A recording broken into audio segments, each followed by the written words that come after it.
Good morning or afternoon. I'm sitting here waiting for my tire to get fixed. So this video may get cut, may not, whatever. I'll try to finish it. First of all, I want to say thank you to all my subscribers, all my new subscribers, all the people that have been supporting me on Dwayne McLean's platform. He's a great guy. Awesome platform. Good chance to get things out there that we both want to say, and thanks for all the nice comments. I try to read them all. I mean, I'm not so big that I can't read my comments, and if you guys want to, if anyone wants to make negative comments or anything like that, that's fine. I can take a little bit of ribbon, and it doesn't hurt me to hear things that can make me better at what I'm doing, because I'm really trying to get good at this. I feel like I can speak in the microphone pretty well already, and in front of a camera I'm not too scared to actually be in front of a camera. I'm getting better at looking at the camera when I'm talking, I think, and there's a lot of little things that need to be learned still. But that being said, man, thank you guys, and keep supporting me. I'm going to keep trying to put the videos out, stay consistent with this. This week's been a mad rush in life, and I've got a bunch of things breaking and going wrong right now, but I'm holding together, and we're going to come out on top. That's just the bottom line. Is there's no room for failure in life. There's no room for failure. You got to continue to chip away at things. Even when the mountains seem too big to conquer, you got to start climbing. Start climbing. You'll get there eventually. And that's what we do. That being said, so I've been reading Bram Stoker's Dracula, a book written in 1893, packed full of symbology, and just, I mean, everything in it has something to do with the occult and where it's at. It makes sense. Today the same things are being repeated in different terminology, but it's always the same. Like, I was noticing in the book, the Count Dracula's real name is Count de Ville, and if you take Dracula apart and feminize it, you come out with Cruella. So we know who Cruella de Vil is from 101 Dalmatians, which makes sense because of all the polarity and the checkerboard pattern symbolism that you get from the dogs themselves, using the skins to make coats, cannibalism, blood drinking. It's all in that book. Everything that has to do with Count Dracula and Vlad the Impaler is in that book. Another interesting sidebar is King Charles is actually the great grandson of Vlad the Impaler, and he's so interested in it that he actually bought a mansion and property in Transylvania, and he's there quite often. Goes back and forth. I mean, perfect for a blood-sucking reptile, right? Those guys, man, they don't stray far from their roots, and that's why they inbreed. Everything is in the blood. The life is in the blood. God says that, and I believe that. It's what all this genetic manipulation's about. Making chimeras. I've even heard of things like such as Pigman in China.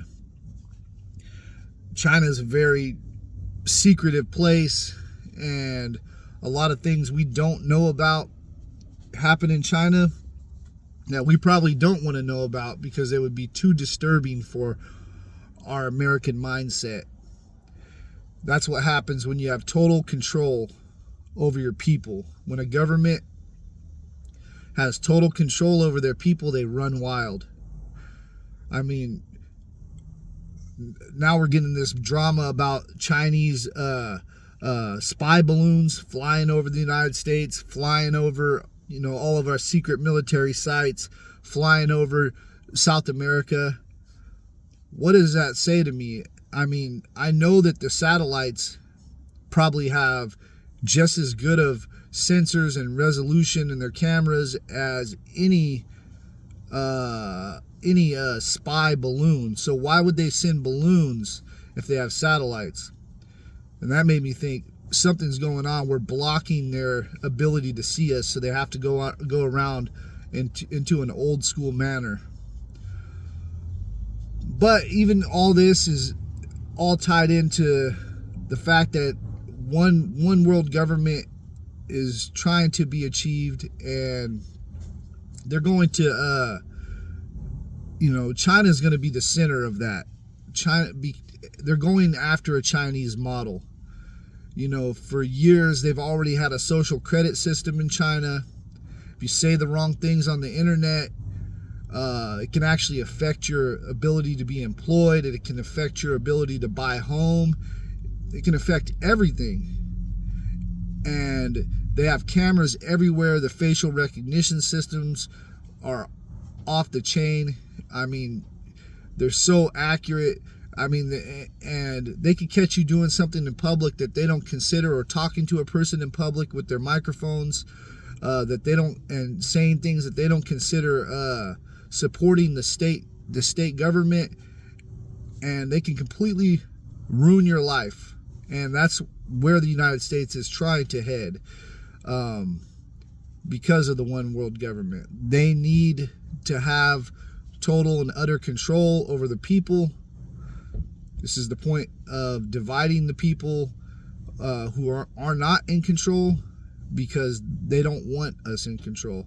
And if we come together and we decide to stop playing the racial politics, and we decide to stop playing rich versus poor, and we actually decide to make up our rules as a people and follow the rules and treat each other with respect, that they're going to be in a lot of trouble. The simple fact is, as a nation, we're much too strong to be controlled by so few people, so they have to turn us against each other, where we tell on each other, where we rat each other out for using too much water during the summer, where we burn a fire and the neighbor calls the police on you for burning a fire in your fireplace on a no burn day. They want us to police each other so they don't have to.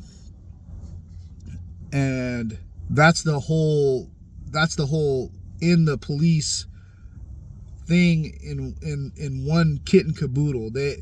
It's not to try to defund the police, is not to try to help the people that are being abused and mistreated by police officers. It's not that at all. It's so that they can make you the police without paying you a paycheck. And that's what they're going to do. Once they get us in that, to where we're all telling on each other, and they make us the police, defunct or de facto, then they're going to do what they do in China.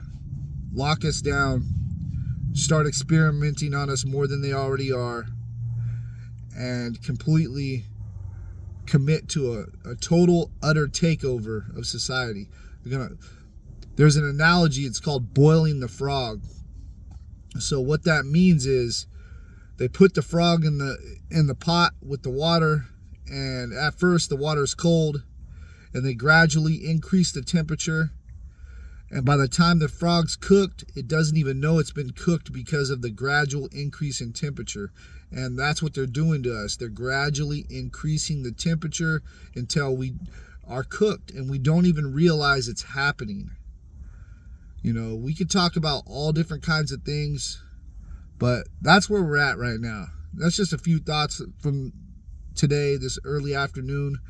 I'll give you guys some more tomorrow or the next day. I'm trying to stay consistent with this. So, like I said before, if you're not subscribed, you see this video, like and subscribe. If you don't like it, that's fine too. Tell me you don't like it. I won't erase your comments, I promise. Just I just connect. You know, I can be friends with anybody, so let's just make this a good community, and let's be nice to each other in the comments. Like, if someone says something negative, don't jump on them, you know, but we need the interaction, you know. Thumbs up the video if you liked it, and let's continue to roll. Let's be good people today. All right, bye.